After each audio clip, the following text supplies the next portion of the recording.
मैं देवों के देव महादेव के चरणों में प्रणाम करती हूँ और मैं गौरी पार्वती माता के चरणों में प्रणाम करती हूँ। मैं कार्तिक गणेश दोनों भैया के चरणों में प्रणाम करती हूँ। मैं सभी देवी दुर्गा के चरणों में प्रणाम करती हूँ और जितने गुरु भाई बहन लोग हैं उनको मैं प्रणाम करती हूँ। और यही महादेव से दया मांगती हूँ कि हे महादेव आप सब पर दया कीजिए, पल पल दया कीजिए हे महादेव। और जितना गुरु भाई बहन लोग काम रुका सबका काम पूरा कीजिए हे महादेव। आज मैं महादेव का कथा सुनाने वाली हूँ। एक गांव में एक गोपाल नाम का एक मजदूर रहता था। गोपाल बहुत ही गरीब था और अपना माता के संग रहता था। उसका पिताजी नहीं थे गोपाल का, और वो फल का ठेला लगाता था। वो रोज़ ही फल के ठेला ले जाके महादेव के मंदिर के पास लगाता था और जितना लोग पूजा करने जाते थे सबसे कहता था कि आप लोग थोड़े थोड़े फल ले लीजिए कि मेरा घर का गुजारा हो जाए। ये बात सुनकर जो बगल वाला ठेला वाला था वो कहता था कि कैसा ये बेचने वाला है कि अपने से कहता है कि ले लीजिए, क्योंकि जानता था कि मेरा घर में एक बूढ़ी माँ है और माँ का बहुत तबीयत खराब रहता है।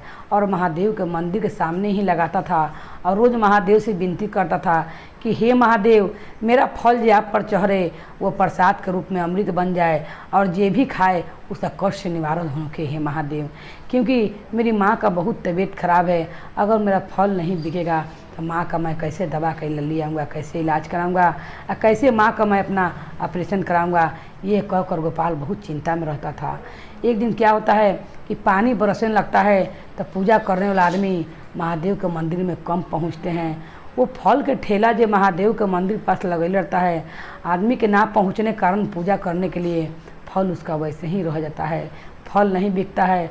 गोपाल बहुत चिंता हो जाता है गोपाल को, अब आकर घर पर रोने लगता है और अपनी माँ से कहता है कि ये माँ, महादेव भी मदद हम लोग का नहीं कर रहे हैं। आज कुछ एक भी फल नहीं बिकाया है कि जिससे मैं आपका दवा ला सकूं और आपको मैं दवा खिला सकूं। मैं क्या करूं? तो जो बगल वाला जो रहता है ठेला वाला वो भी फले बेचता था, तो वो कहता है कि निराश क्यों हो रहे हो, शिवरात्रि का दिन आने वाला है, यहाँ पर बहुत भारी मेला लगता है और बहुत भारी भीड़ भी होता है। शिवरात्रि के दिन तुम्हारा फल बहुत ज़्यादा बिकेगा और तुम्हारा जितना फल बिकेगा कि तुम्हारा सब दिन का साथ ही पैसा निकल जाएगा। ये पहला बार ठेला लगे रहता है और पहले बार ही शिवरात्रि का मेला ही कभी देख नहीं, उतना दिन में साल भर में लगे रहता है ही। तब कहता है कि ऐसा अगर तुम्हारा बात हो गया तो मैं तुमको क्या करूँगा कि अपना फल में से तुमको भी मैं खिलाने के लिए दे दूँगा, तुम अपना घर ले जाना। बगल ठेला वाला का बोलता है। और सही में जब शिवरात्रि का दिन आता है तो इतना भीड़ होता है शिवरात्रि के दिन महादेव के मंदिर के लगे कि जितना उसका फल रहता है सब बिक जाता है। जब सब फल बिक जाता है तो उसी फल से क्या करता है कि अपना माँ का वो इलाज करवाता है और माँ का अपना ऑपरेशन भी करा कर माँ को निमन करता है। और उसी दिन से वो महादेव के भक्ति में लीन हो जाता है। और जब भी फल लावे तो महादेव के मंदिर में ले जाकर 2 फल रख देवे, ओकरा बाद ही वो बेचे। ऐसे वो रोज़ करे। ये बगल वाला को ठेला वाला को देख कर डाह होने लगता है। इसका महादेव के पास ये पहला फल ले जाकर रखला से इसका बहुत बरकत होने लगता है। जब भी वो ठेला पर लावे फल बेचने के लिए तो 2 3 सब में से फल में से ले जाकर महादेव के पहले आगे रख देवे, ओकरा बाद ही बेचना शुरू करे। एक दिन बगल में क्या करता है ठेला वाला जो इतना अच्छा दोस्त रहता है और उसको धारस दे शुरू में दे लेता है, वो आगे बढ़ते हुए देख के इसको गोपाल को उसको मन में नफरत होने लगता है और सोचता है कि तो बहुत ज़्यादा इसका फल बिक रहा है और ये हमसे भी ज़्यादा पैसा कमा रहा है। मैं इसका क्यों न इसका धंधा मैं चौपट कर दूं और इसको मैं सब तराजू ही गायब कर दूं।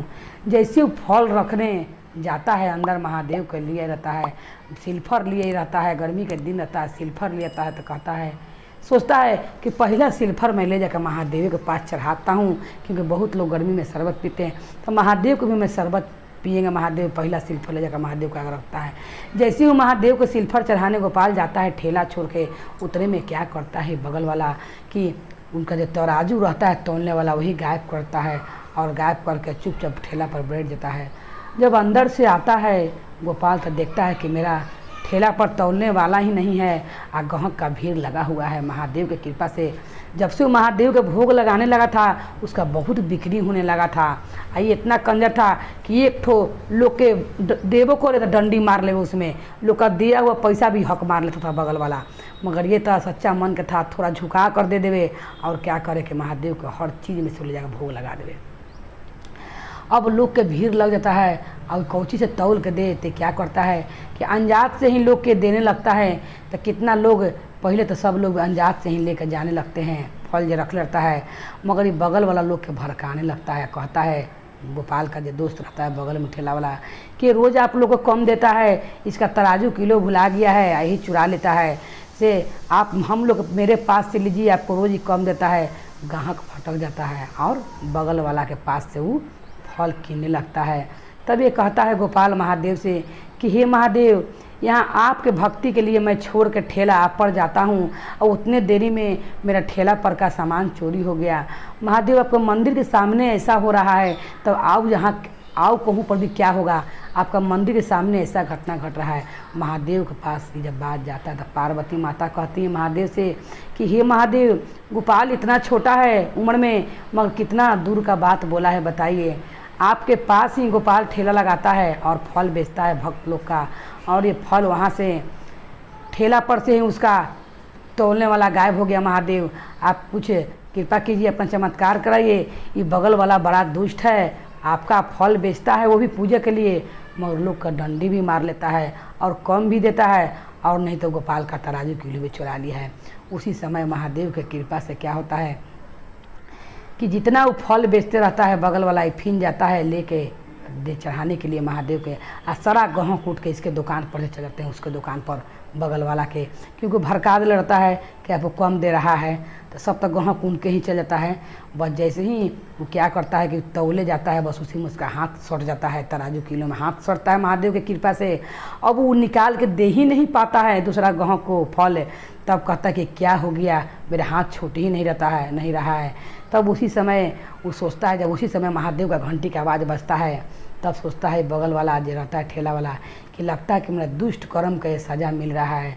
मैं जो गोपाल के संग ऐसा किया हूँ इसीलिए मेरे साथ ऐसा हो रहा है। इसीलिए किसी को सामान पर बुरा नहीं डालना चाहिए, और न कभी भी मन में किसी के प्रति क्रोध लाना चाहिए। वो अपना मेहनत से बढ़ रहा है तो दूसरा का देख के कभी भी नहीं जलना चाहिए। तो उसी समय वो गोपाल से कहता है कि ये गोपाल, मुझसे बहुत बड़ा गलती हो गया, मैंने तुम्हारा किलो तराजू चुरा लिया हूँ और इसी कारण मेरा हाथ इसमें सट गया है, अपने ही तराजू किलो में हाथ सट गया है।